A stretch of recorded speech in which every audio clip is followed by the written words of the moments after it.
Voilà les gens, on se retrouve pour une toute nouvelle vidéo sur Science et Faits Intéressants, j'espère que vous allez bien. Aujourd'hui on va parler de 10 animaux fantastiques.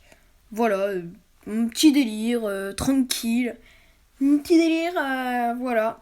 Vu que j'ai un livre. En fait là, je parle après avoir fait l'autre partie de ma vidéo que vous allez voir après. Parce qu'en fait je m'étais grave trompée. Il n'y aura pas qu'une image, hein, vous en faites pas. Bon allez, tchuss. J'ai oublié de préciser, les 10 animaux fantastiques d'aujourd'hui, ce seront des dragons. Hein. On commence d'abord par l'antipodin opalei ou l'opalei des antipodes. L'opalei des antipodes est natif de Nouvelle-Zélande, bien que émigre parfois en Australie lorsque son territoire devient trop exigu dans son pays d'origine. À la différence des autres dragons, il habite les vallées plutôt que les montagnes. D'une taille moyenne, il pèse entre 2 et 3 tonnes. Sans doute le plus beau dragon qu'on puisse voir. Et il est couvert d'écailles. Attendez les gars, vous entendez? Ça c'est des petits chatons. On va en adopter un, voilà, c'est tout. C'est juste pour préciser. Donc, il est couvert d'écailles iridescente, j'arrive plus à lire, et nacré, et ses yeux sans pupilles étincelantes de reflets multicolores lui donnent un regard opalin qui lui a valu son nom. L'opalœil souffle une flamme d'un rouge très vif, mais comparé aux autres dragons, il ne se montre guère agressif et ne tue généralement que pour se nourrir. Son alimentation préférée est les moutons, bien qu'il lui arrive de s'en prendre à des proies de plus grande taille. À la fin des années 1970, j'avais dit au Moyen-Âge, mais c'est pas grave, la découverte en Australie d'un grand nombre de carcasses de kangourous a laissé penser qu'un opalœil mâle chassé par une femelle dominante. Bien évidemment, ce n'est pas du tout vrai, hein. Comme je vous l'ai dit, on va se plonger dans le délire un peu. Allez, on passe au suivant. Oui, je lis sur un livre que j'ai acheté. Enfin, que ma mère m'a acheté. Hein. Il n'y a même plus de recherche sur Google ou des trucs comme ça. Alors, on passe à la chinaise Fireball, ou bout de feu chinois, parfois appelé dragon lion. L'unique dragon d'Extrême-Orient est particulièrement frappant, écarlate, les écailles lisses. Il a un museau écrasé, entouré de pointes d'or et des yeux très protubérants, désolé. Le boutefeu doit son nom à la flamme en forme de champignon. Attends, en fait, il n'y aura pas qu'une image, je me suis trompée. Je vais mettre les dessins du livre parce que c'est joli. Voilà. Alors, à sa flamme en forme de champignon qui jaillit de ses narines lorsqu'il est en colère. Il pèse entre 2 et 4 tonnes, la femelle étant la plus grande, étant plus grande que le mâle, je sais plus lire. Ses œufs d'une vive couleur, cramoisis parsemés d'or, sont très recherchés par les sorciers chinois. Pour les propriétés magiques de leur propre espèce, de la plupart des autres dragons. Waouh, je me suis mélangée. Bon, c'est pas grave, on va au dragon suivant. Commonwealth Green, le ver gallois commun. Désolé pour mon accent anglais, hein. La couleur du ver gallois se marie très bien aux herbes luxuriantes de son pays natal.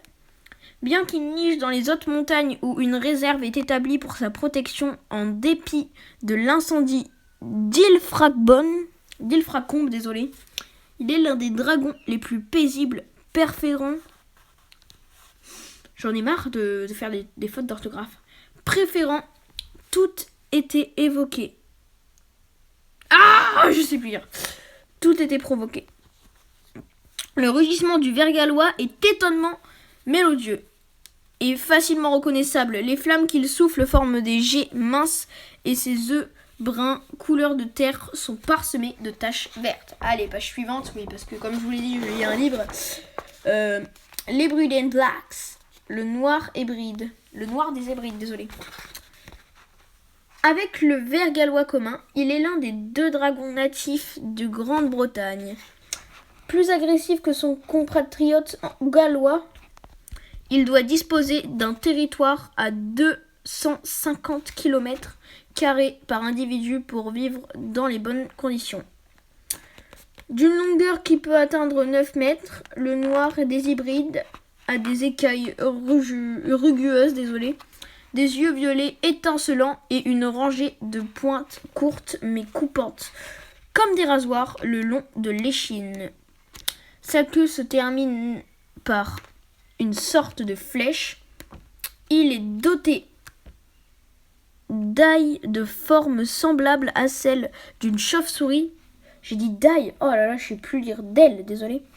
Le noir des hébrides se nourrit principalement de cervidés, bien qu'on l'ait déjà vu capturer de gros chiens et même de pièces de bétail. Le clan des McFusty, qui habitent les hébrides depuis plusieurs siècles, a par tradition la charge de veiller sur les dragons natifs de l'archipel. Voilà, désolé pour ma lecture. Attends, ça fait déjà 6 minutes. Quoi ? On va pas faire 6 dragons, on va en faire... Attendez, je vais vous dire ça tout de suite, je fais une petite coupure. Ouais, ben on va faire 5 dans ces derniers et vous me dites si vous voulez une suite dans la prochaine vidéo. Alors, Lungrarian Oriental. Je sais pas du tout parler en anglais. Le magyar à pointe. Considéré comme le plus dangereux de tous les dragons, le magyar à pointe a des écailles noires et ressemblant à un gros lézard. Il a deux jaunes,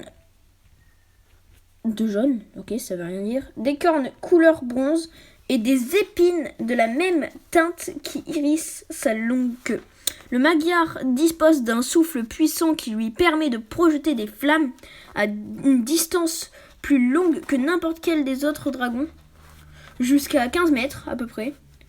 Ses œufs ont l'apparence du ciment et leur coquille est particulièrement robuste. Au moment de l'éclosion, les jeunes le brisent à grands coups de leur queue, dont les épines sont déjà bien développées dès la naissance. Le magyar à pointe se nourrit de chèvres, de moutons et chaque fois qu'il en a l'occasion d'humains. Voilà, c'est la fin de cette vidéo. Ça fait déjà 7 minutes que je tourne. J'ai pas du tout l'impression que je tourne. Enfin, vous m'avez compris quoi. Allez, tchuss, c'était TV Manga YXPT. J'espère que ça vous a plu. J'entends les chats miauler, les petits chatons. Je vais voir ce qui se passe parce que peut-être qu'ils ont un problème. Bon, tchuss, j'espère que ça vous aura plu. Vous me dites si vous voulez une suite. Vu que j'ai encore 5 dragons à présenter et à peu près 70 ou même 100 animaux fantastiques. Allez, merci, tchuss.